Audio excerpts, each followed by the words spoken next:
राधे राधे जपा करो, कृष्ण नाम रस पिया करो। तो मित्रों मेरे कैसे हो? अच्छे हो? प्रभु की कृपा से मेरे को लग रहा है कि आप लोग अच्छे हो और अच्छा ही होना चाहिए, जो भी हो। तो आज श्लोक पढ़ना है 40 कर्मयोग के चैप्टर 3 40 श्लोक। ओके, तो ज़्यादा देर न करते हुए हम चलो पढ़ते हैं और समझते रहना सारे श्लोकें, तो तभी अच्छा लगेगा। सारी श्लोक समझोगे तभी आगे का श्लोक पढ़ने में और समझने में अच्छा लगेगा। ओके, चलो राधे राधे। स्टार्ट करो फिर श्लोक 40। हाँ चलो पढ़ो। इंद्रियाणि मनो बुद्धिरस्यधिष्ठानमुच्यते एतै निर्मोहयतस्य ज्ञानमावृतै देहिनम्। राधे राधे मित्रों। तो चलो समझते हैं कि हम इस श्लोक में क्या समझेंगे। ओके, तो इसमें समझना है कुछ नहीं, लेकिन जितना भी समझेंगे अच्छे समझेंगे। जो इंद्रिया होती है, मन तथा बुद्धि इस काम के निवास स्थान है। समझे? इंद्रिया जो होती है, मन तथा बुद्धि का इस काम के निवास स्थान होता है। इसके द्वारा यह काम जीवात्मा के वास्तविक ज्ञान को ढककर उसे मोहित कर लेता है।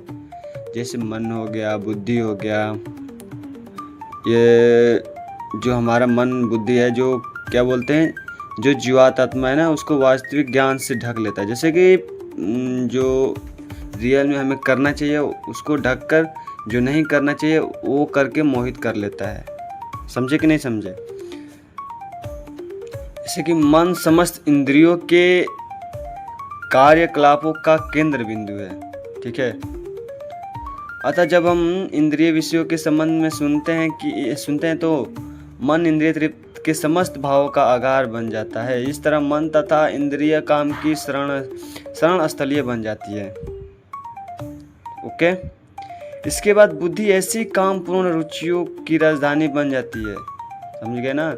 जो हमारी बुद्धि है, मन है, वो काम पूर्ण रुचियों की राजधानी बन जाती है। जैसे बुद्धि आत्मा की निकट पड़ोसन, जिससे कि हमारा जो बुद्धि है ना, आत्मा के पास चली जाती है। वैसे समय में वैसे पड़ोसी जैसे होते हैं ना, वैसे उसी तरह से ये पड़ोसी बन जाता है बुद्धि आत्मा का। और काममय बुद्धि से प्रभावित होकर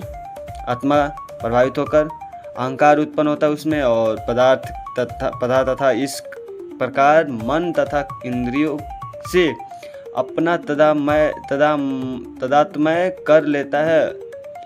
तदात्मय मतलब जुड़ जाता है। इंद्रिया जो है ना, आत्मा इंद्रिय जितने भी बुद्धि है, काम में बुद्धि से वो आत्मा प्रभावित होकर उससे जुड़ जाता है। आत्मा को भौतिक इंद्रियों का भोग करने की लत पड़ जाती है। इसी पिछले श्लोक में बता चुके हैं कि हाँ ये होता है। वही जो है ना, इंद्रिय आत्मा की लत लग जाती है कि हमें चाहिए तो चाहिए, तो आत्मा जो कहेगा तो इंसान करना ही पड़ेगा। वो वही मोह माया फंस जाता है और कुछ दिखता नहीं है।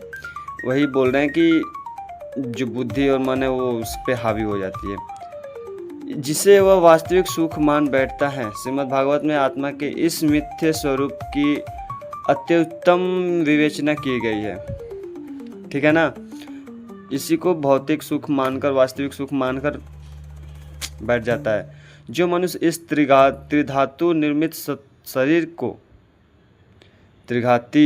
शरीर को आत्मस्वरूप जान बैठता है, जो देह के विकारों को स्वजन समझता है, जो जन्म भूमि को पूज्य मानता है, और जो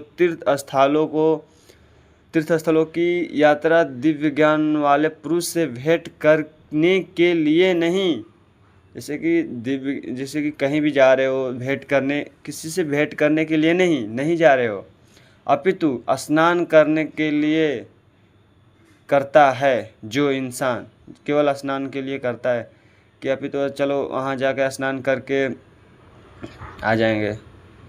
उससे गधा या बैल समझना चाहिए। तीर्थ स्थल पे क्यों जाते हो? नहाने क्यों जाते हो और घूमने जाते हो?